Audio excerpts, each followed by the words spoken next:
बरं श्रेयस, आता जास्त काळजी घ्यायला हवी आणि असं पुन्हा व्हायला नको. अरे मी ठरवून काय होणार रे, माझ्या बहिणीला कळायला पाहिजे ना हे सगळं.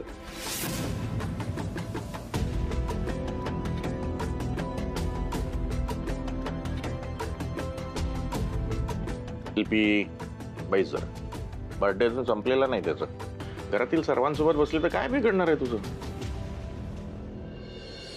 बाबा जरा तुम्ही हे ओपन करा ना. हो एवढं मोठं.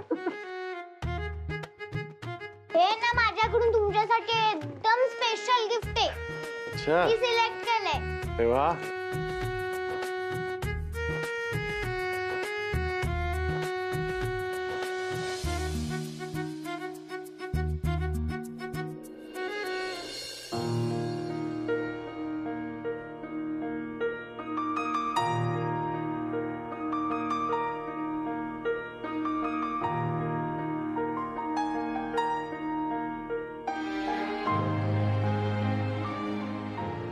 बॅट?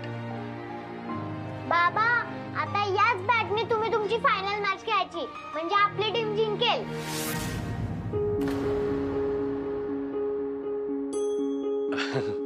अरे हो हो, या बॅटनीच खेळणार आम्ही आणि आपली टीम जिंकेल मग नक्की.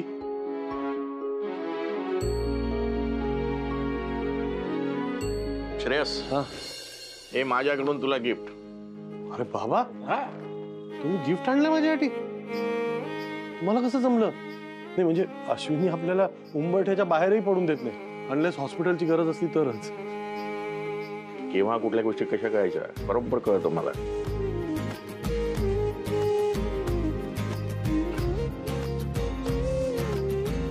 अहो मॅग्नेटिक चेस सेट, तुम्ही तर चेकमेट केलं मला. अरे किती वर्ष मागतोय मी हे तुमच्याकडे. खरं तर शरद लहानपणी तुला घेऊन द्यायचं होतं मला, पण तेव्हा मला परवडत नव्हतं आणि नंतर ते राहूनच गेलं. आणि यांनी तो मुद्दामून घेतला नाही, कारण त्यांना वाटत होतं की चेसबोर्ड बाबांकडनंच आला पाहिजे म्हणून.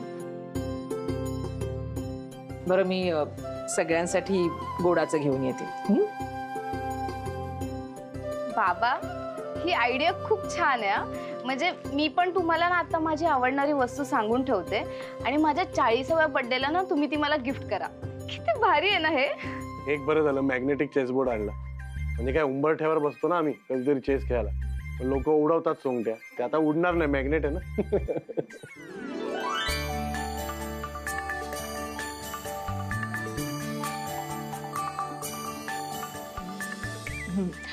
शिल्पी हे घे, तू पण खाऊन घे.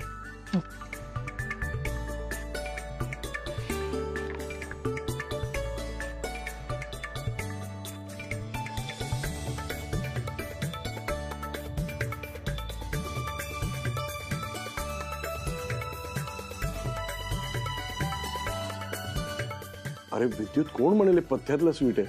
हो ना, काय सुंदर बनवलंय अश्विनी. अश्विनी, यांच्यासाठी ना तू असंच काहीतरी बनवत जा, म्हणजे आपोआप यांची शुगर बंद होईल. अगं साखर खातोच कुठे मी, सणासुदीला खातो कधी कधी. पण इतकं छान स्वीट असेल ना तर सणासुदीला खायला पण हरकत नाही. ताई खरंच खूप छान झाले. बरं हे खाऊन झालं की मी निघतो. अरे बस ना थोडा वेळ. अरे नाही, जरा कामं आहेत.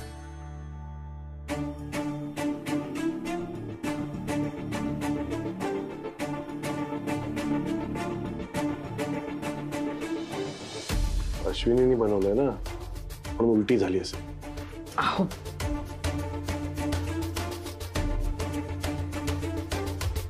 हो बरं आहे मला.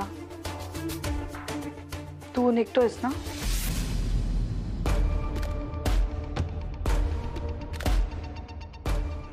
हो निघतो मी. अरे संपव तरी. अरे नाही, इट्स ओके, येतो बाबा. मी आलेच. विद्युत, काय ग? काय झालं असं अचानक का निघालायस? अगं अचानक ते काम आठवलं त्यामुळे. तू माझ्यापासून काही लपवत नाहीयेस ना विद्युत? हे बघ, मी तुला लहानपणापासून ओळखते. तुला असं वाटत नाही ना की आपल्या ताईला त्रास होईल म्हणून तिला काही कळायला नको वगैरे? नाही अगं असं काही नाही. मग शिल्पी असं का म्हणाली की तू निघतोयस ना? अगं तुला तिचा स्वभाव माहिती आहे ना, ती कधी काही बोलते. हे बघ विद्युत, संजूमुळे तुझ्यामध्ये आणि शिल्पीमध्ये काही वाद नाही झाले आहेत ना? नाही मुळीच नाही. अगं उलट मीच तिला म्हणालोय की संजूला कधीही भेटू शकते. त्या दिवशी संजूला बरं नव्हतं तेव्हा हां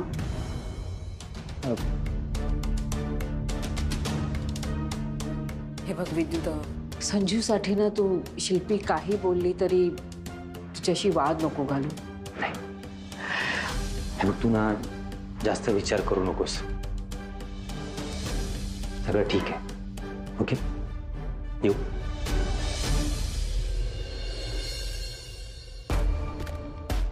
विद्युत, तुला माझ्याशी खोटं बोलणं कधीच जमलं नाहीये आणि ते जमणारही नाही. काहीतरी आहे आणि ते काय आहे हे मला कळेलच.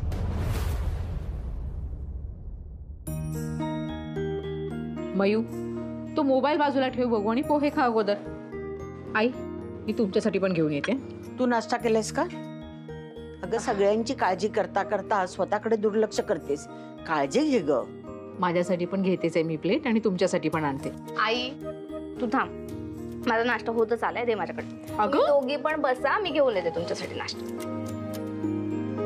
आई बसा तुम्ही.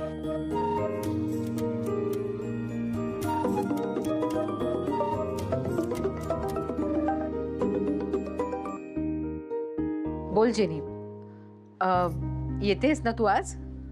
अश्विनी, अगं तेच सांगायला फोन केलाय. अजून तितकंसं सॉर्ट आउट झालं नाहीये ग घरी. आईला माझी गरज आहे. मी जॉईन नाही होऊ शकणार आज. ठीक आहे मग उद्यापासून सुरू करूया ना. अंजनी, त्याचं काय आहे ना, तू पार्लरमध्ये नसलीस तर मी एकटी हे सगळं हँडल नाही करू शकणार ना, आणि घरी पण कामं असतात ना. अगं पण आज संध्याकाळी ना त्या सुवर्णा मोरे येणार आहेत. त्यांची मंथली अपॉइंटमेंट असते ना, आजची आहे. त्या कधी मिस नाही करत ग. त्यांना उद्या यायला सांगूया ना आपण. नाही ग, त्यांचा गव्हर्नमेंट जॉब आहे. त्यांना ऑफिस नंतरच यायला जमतं. त्या डे चेंज करत नाहीत. अश्विनी प्लीज तेवढी ही ऑर्डर अटेंड कर ना. त्या लॉयल आणि हाय बिलिंग कस्टमर आहेत. जेनी, मान्य आहे त्या लॉयल आणि हाय पेईंग कस्टमर्स असतील, पण घरी खूप जबाबदाऱ्या आहेत ग, आणि बाबांना आणि ह्यांना असं एकटं टाकून येणं. अश्विनी प्लीज बघ ना, काहीतरी मॅनेज कर. बरं मी बघते काही जमतंय का. हां बाय. अगं तेवढं म्हणते ना तर जाऊन ये ना.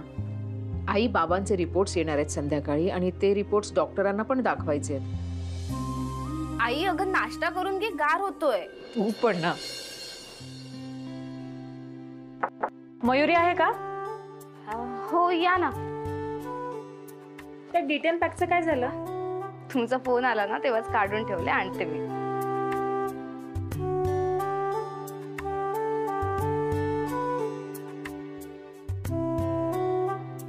हे घ्या तुमचा D10 पॅक. थँक्यू.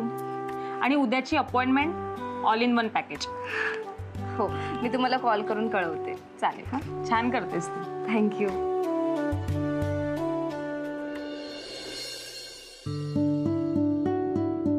मयू, हे घे. मयू, अगं किती छान क्लायंट्सना हँडल करतेस तू. अगदी प्रोफेशनल लोक करतात ना तशी. I am proud of you.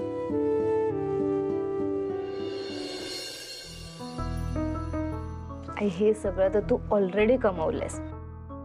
माझ्यापेक्षा तुझं पार्लर कितीतरी पटीने मोठं आहे. घरातल्या अडचणीमुळे पार्लर का बंद ठेवलेस? तुझ्या पार्लरमुळेच आपण या संकटातून बाहेर येऊ शकलो ना. आता हॉस्पिटलचं बिल कसं भरलं असतं आपण? अगं पण घरी बाबा आणि आजोबा असे असताना जायचं, घरातली इतकी सगळी कामं. पण पार्लरकडे दुर्लक्ष ठेवून कसं चालेल? एकदा क्लायंट दुसऱ्या पार्लरमध्ये गेले ना की आपल्या पार्लरमध्ये परत येणार नाहीत, आणि यामुळे तुझा लॉस होईल. अगं हे बघ, तुझी हरकत नसेल तर तुझे क्लायंट्स मी हँडल करू.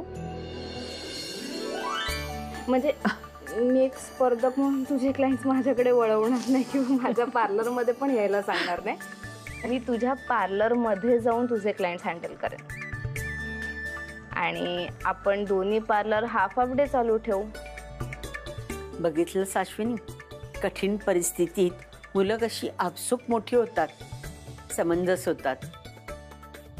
खरंच माझी मयू खूप मोठी झाली आहे. ठीक आहे, मला चालेल. आजपासून तू माझ्या पार्लरमध्ये जा आणि माझ्या क्लायंट्सना काय काय सर्व्हिसेस हव्या असतात ना त्या मी तुला डिटेल्समध्ये समजावून सांगेन. डन. डन. कुहू सारखं पिंकी प्रॉमिस.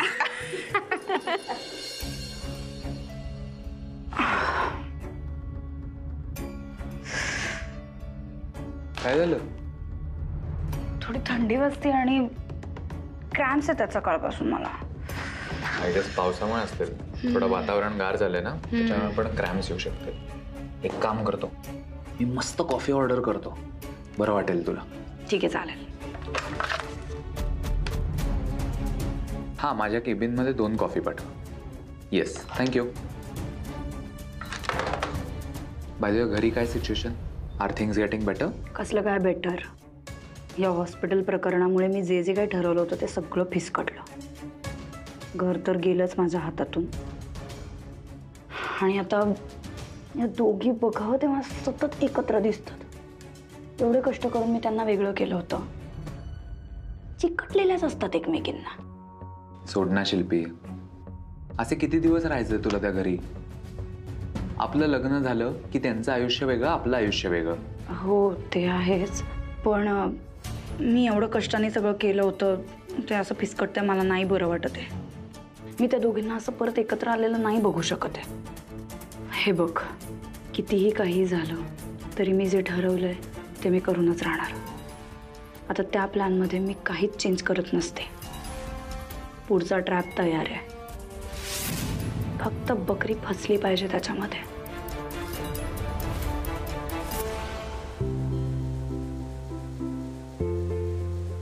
नशीब तुझ्याकडे छत्री होती. चल बाय, भेटू नंतर. मयू ऐक ना, तुझ्याशी जरा बोलायचं होतं. बोल ना मग. तू काकूंचं पार्लर जॉईन केलंस म्हणजे तू त्यांना माफ केलंस? ते माहीत नाही मला. प्रतीक माझ्यापासून लांब गेला हे नाहीच आवडलंय मला. पण मला असं वाटतं की आई ना पूर्णपणे चुकीची नव्हती. मे बी ती तिच्या जागी बरोबर होती. कारण कुठची आई आपल्या मुलीबद्दल इतका वाईट विचार करेल ना. अच्छा, म्हणजे असं 180 डिग्री चेंज झालंय? नाही माहिती यार. मला ना आईचा तेव्हा खूप राग यायचा. मला असं वाटायचं की तिनं माझा फ्रीडम काढून घेते. खरं सांगू मयू, तू आणि प्रतीक एकत्र यावे म्हणून मी काही करायला तयार झालेले.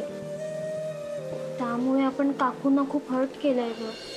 मलाही असंच वाटतं कीर्ती. तुला आठवते आपण काय काय केलं? पॅम्पलेट्स वाटले, तिचे क्लायंट्स आपल्याकडे यावेत म्हणून खूप प्रयत्न केले, पण ती अजिबात चिडली नाही तुझ्यावर. बरोबर बोलतेस तू कीर्ती. हे बघ, सध्या आमच्या घरात आजोबा आणि बाबा आजारी आहेत आणि त्यामुळे ना आईला पार्लरकडे लक्षच देता येत नाही. आणि नेमकी जेनी आंटी सुट्टीवर आहे. आईला आता खरी गरज आहे माझी आणि मला जेवढी जमेल तेवढी हेल्प करणार. आणि काही लागलं तरी मी आहे.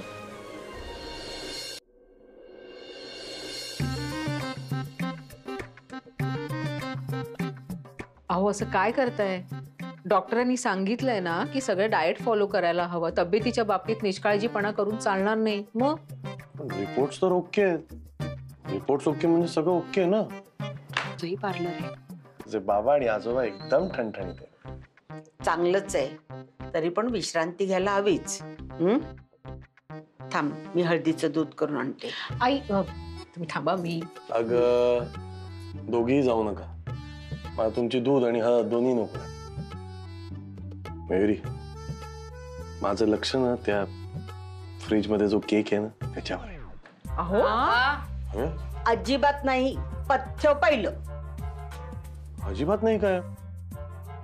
मी एक पीस पण नाही खाल्ला त्या केकचा. श्रेयस, रे जरा पथ्य पाळ ना. बाबा, केक तर तुम्हाला मुळीच मिळणार नाहीये, पण तुम्हाला काही छान खायचं असेल ना तर मला सांगा. मी तुमच्या पथ्यात बसणार काहीतरी बनवते. अरे बापरे, तुझ्या आईचे डायलॉग का बोलतेस तू?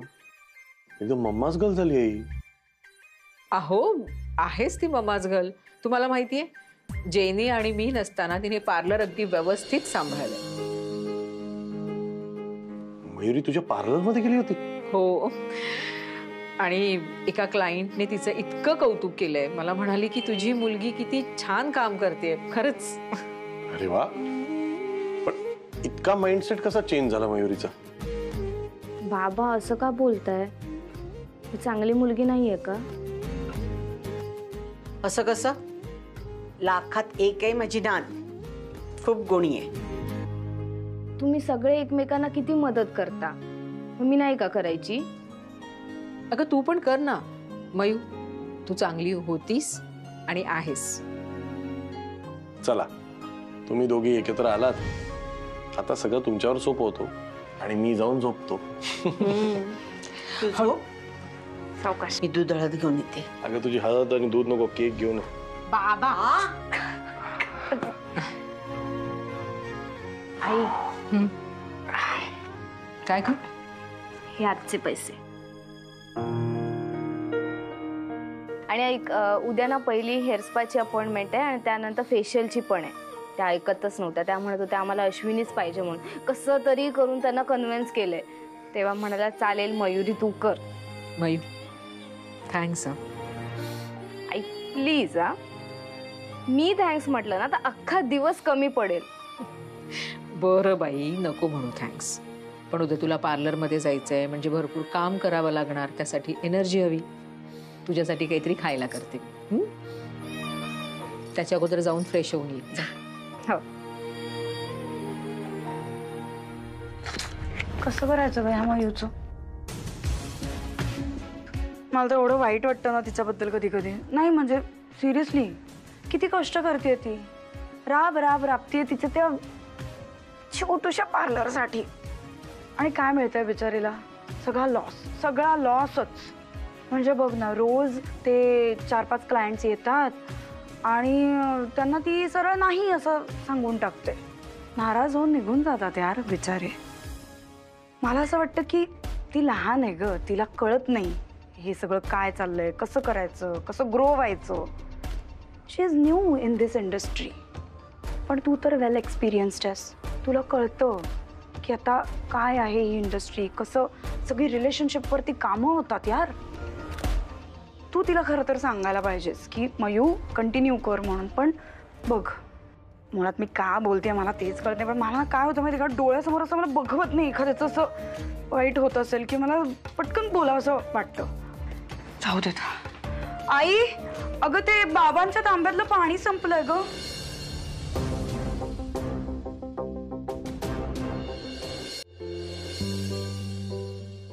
Excuse me. कोण हवंय? मयुरी आहे का? मयुरी, एक मिनिट. आत या ना तुम्ही. मयू. ए मयू. हा मयुरी, तू आता आहेस का ग फ्री? मला ना बाहेर जायचंय त्यामुळे पार्लर बंद आहे. अगं आता आलीच आहे तर करून दे ना सर्व्हिसेस. मला पण घाई होती, एका ठिकाणी पोहोचायचंय मला सुद्धा. ऍक्च्युली मॅडम ना. मयू ऐक ना, माझ्या ज्या 2 अपॉइंटमेंट्स आहेत ना त्या मी नंतर शिफ्ट करते. तू ह्यांना जे काही करायचंय ते करून दे ना. बरं, काय करायचंय तुम्हाला? मला ना आयब्रोज करायच्या होत्या. ओके या.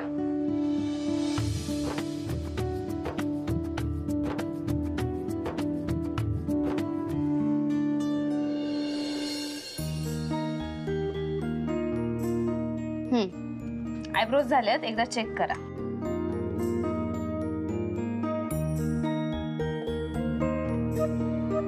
छान झाल्यात ग, म्हणजे अगदी रेखीव दिसतात. ऍक्च्युली मी ना इथे माझ्या एका मैत्रिणीच्या रेफरन्सने आले होते आणि तिने जे सांगितलेलं ना ते अगदी खरं आहे. म्हणजे तुमचा सेटअप अगदी घरगुती आणि साधासा आहे, पण तू अगदी प्रोफेशनल असल्यासारखी काम करतेस. हा, थँक्यू. ऐक ना, मला फेशियल आणि बॅक मसाज करून देतेस का? केलं असतं पण सध्या मयू ऐक ना, अजून ना वेळ आहे आपल्याकडे. तू त्यांना जे काय हवंय ते करून दे. बरं, ओके. मी मसाज चालू करते आणि पॅक बनवायला घेते. हा,